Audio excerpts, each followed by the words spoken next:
So let's look at cost codes. Now, cost codes fall below cost heads. So let's look at each one of them.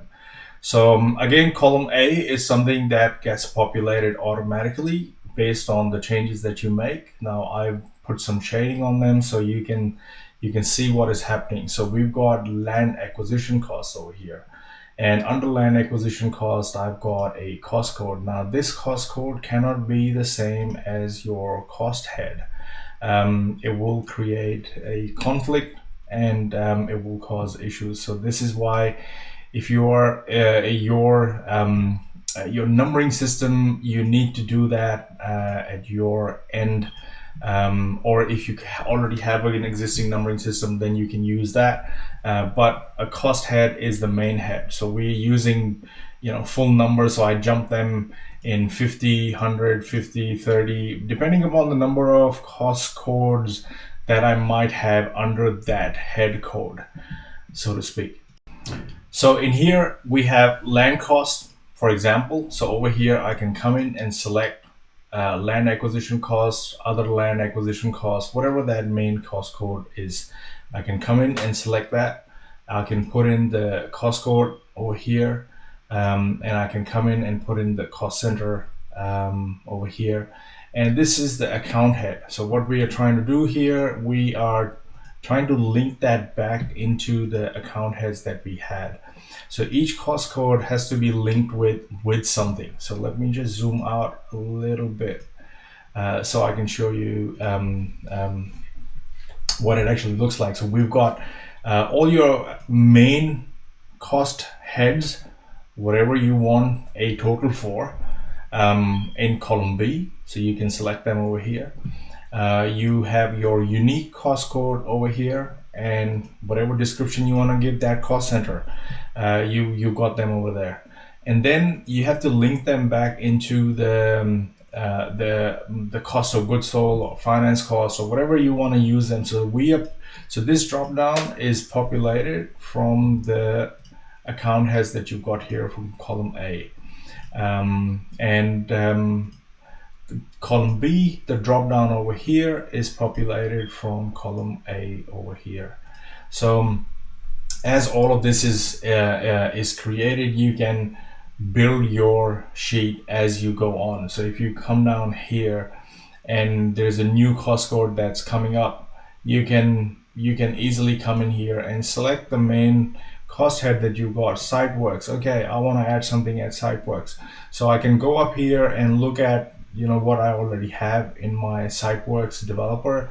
So like my last cost code was 7361, and if I wanted to give it a number, I can come in and give it a number. Let's say 73. I'll just give it 7361. It will immediately highlight it and tell me that this number has already been used. So if I'll have to go 7362, and it will say, okay, that's ready to go, and I can call it the new cost code for CyberWorks or whatever I've come up with.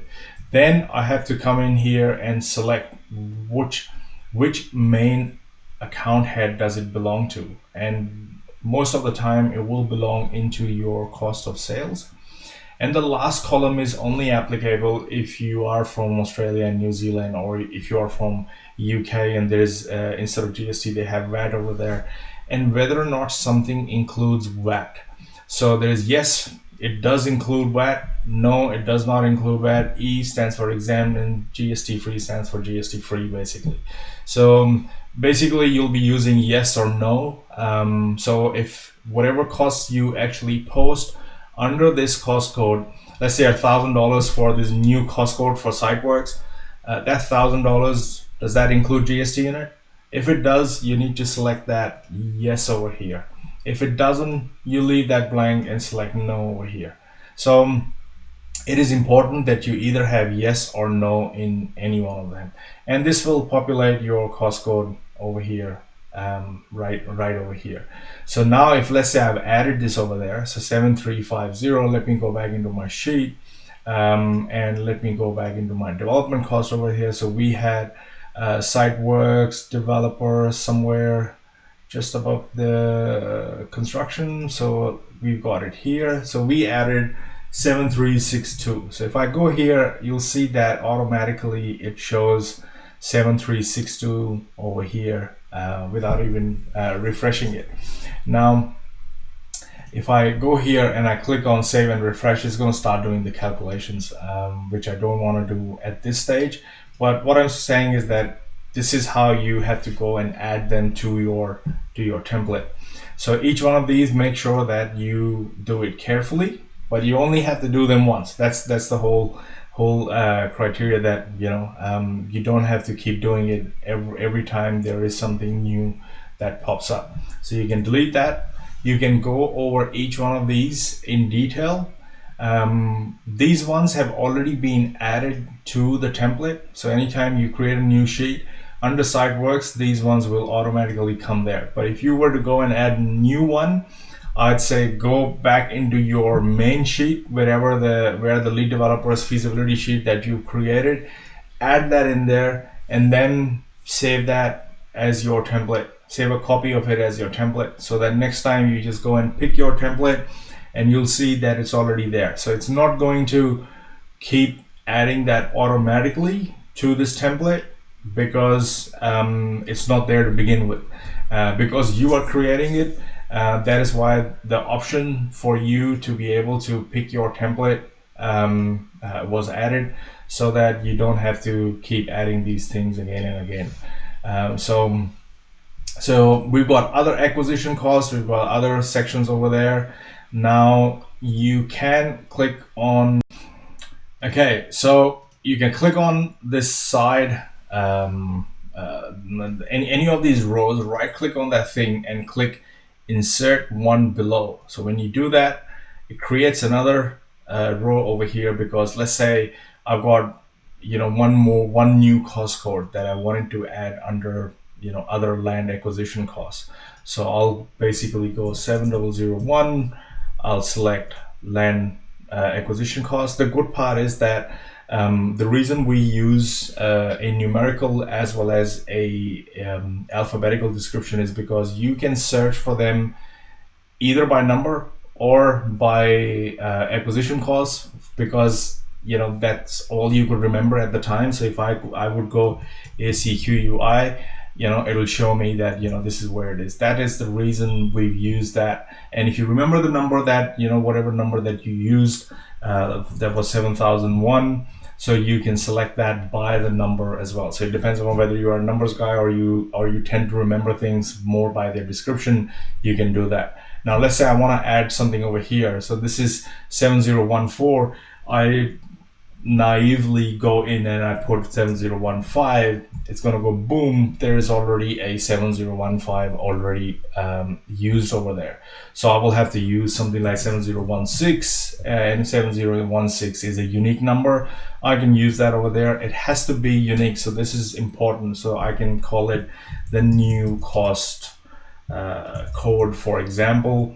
I can come back and select that. I can come back and select the GST as not applicable, or N, which means no, there's no GST. Now, people in US and Canada, don't worry about this column at all. Whether you put in a value or you don't put in a value, it is irrespective.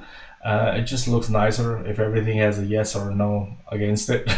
That's all. It would make no difference when we do these calculations. And the moment in your company info you selected not applicable, all calculations related to GST will not affect your bottom line at all. So we've got, let's say our new cost code is 7016. I can quickly go into my sheet and see where I need to add that. So in this scenario, we have added that under 7001. So I'll just quickly go up over here and select 7001 and add 7016 over here. Whoops. And select this one over here. If I don't remember the number when I'm here, all I remember is that I called it new. So I'll just put new cost code and it will automatically pop up over there as well. So some really cool features, pretty fast as well. So go through these cost codes, see what each one is. Now, I have already spent the time and the energy to have these cost code cost codes and cost heads. I've organized them in a sequential manner, in the sense that they mimic the way a real development unfolds. The costs that come up in that sequence, these costs actually come up in the sequence. So there is land settlement, there are other land acquisition costs. So if you follow them along, you will notice that those are the things that come up as costs as we progress through the development, as your development project unfolds. So we've got statutory fees and contributions, stuff that we pay to the local council or the municipality or the zoning department and all these things, because they are asking you to pay a levy or a fee, because you're now going to put a load on the existing infrastructure that your city or county or council or municipality already has for that site. So those are there. Then we've got our finance and interest costs, and each one of them, you'll see that for land we have the land loan application, interest, line fee, setup fee. We have the same four things for land refinance. We have the same four thing for developer equity. We have the same for, I've added some of them. Some of them got added haphazardly as I went along and I started doing my developments, and I realized, these kind of costs come up, and I kept adding them. So the numbers may not be sequential because they are from my developments. They have been added as and when I was doing my developments and coming across all these costs. So you can go ahead and change all of them and go through and set up your own template and perfect it to the way you want to do it. But it's easier because it's easier to use what they are and maybe change their name to what you are familiar with. So if you are already doing developments, you would be familiar with all of these costs and everything. If you aren't, then I think I would recommend that you go into my property development system course that talks about all these costs and all these issues and everything that come up, and what they are, why are they required, and so on.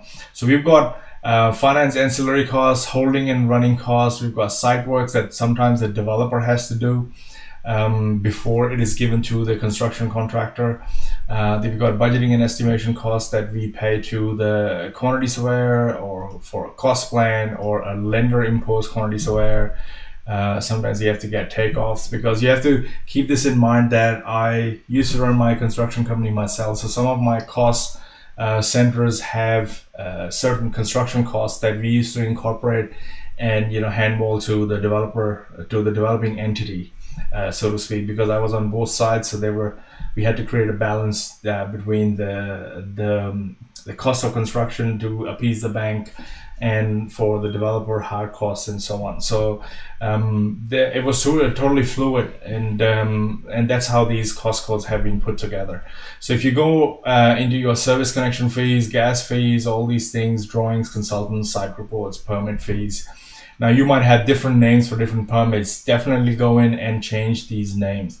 You might have different reports that you need to get for your site. So definitely go in and change all of them. But you don't really need to change the cost codes. But if you do, you have to go and see where they are. And what will happen is that if you change something over there, I'll show you an example. So if let's say underside reports, we have something called DDA compliance. Let me just change that to call it test. Right now I've just gone and changed this name to test over here. So if I go over here, what was this section? Site reports. So if I go into my sheet and I go into my site reports and I scroll down, now that DDA compliance thing will pop up, as it will start going red very soon as it is updated. So if I go save and refresh over here, it's going to refresh everything and show me that okay, finish running please. And what it is doing, it is going and picking up this data from here, from the sheet. It's getting that sheet updated, and when I come back here, it should show me 7532 as another Costco. So you will have to go in there and make sure you update that over there. So always remember that that needs to be done as soon as you make these changes, so that your sheet has all these details in there. So it is important that you understand that making changes over here would also mean that you need to go and make these changes in your template. Then you can call it and change the name to call it a template or whatever you want to call it, and then go from there. And every time pick your own template when starting when creating a new feasibility sheet. So that's about it for the master data. And under here there's a section, development equity. So you can change the name to, it just says developer equity DE 1 2 3 4 5 6 7 8 9 10. You can make it 20, you can make it 5. If you don't use it, leave it as it is. Don't really need to do anything. These are different loans over a period of time. I had about 29 of them. I don't know, from 8071 to all the way to 8129. So these were different kinds of loans, different entities that I had worked with, and I kept adding them, so I had to delete all of them. But I left them in there because if you want to change them, call it, let's say, name of bank, and you can describe the facility there, line of credit, or this could be loan from the director. You can call that loan from director. And what this will do is create these new cost codes over there, so that for each development entity you might want to use a different name. So this director, instead of director, you might want to call it Mr. XYZ. But when you go and do another development, this could be loan from Miss ABC. So you could change these names and they will create a cost code for them. You might even use them for just one particular development, but it is important that you address them, because there's no shortage of the rows that we have here in order to do that. So you can use them in one and not use them in another. That is absolutely fine. So that's how we use our cost codes. Now this is one last one. It is not used anywhere in this feasibility application, but as I said, there is a Lead Developer Plus, and sometimes in Lead Developer Plus you have multiple bank accounts for one development entity, and what you're doing is you're paying off, you're transferring money between the same entity. So we wanted to track them of how that was happening, so we created a cost code for it. It's called 8499, and we just leave it as it is. And anytime I move money from my one bank account to another bank account that belong to the exact same development entity, I use this, because I'm not paying any GST, there is no income, there is no loan, nothing. All it is that it has been transferred. And in order to be able to track that, it needed to be allocated a cost code, and that is why it's there. So if you go through all of these, update them, you only have to do them once, remember. I can't stress that enough. So this is LD master data, or you can start using them as it is, because as you go through each one of them, you will see that most of it is already covered here, and they serve as a checklist anytime I'm doing a feasibility, because it reminds me that this could be an issue in the feasibility and I need to allow for it. So that's how it works. So I will see you in the next video. We'll cover job codes and stages, which is pretty small, and we'll show you how they have an impact on the main sheet.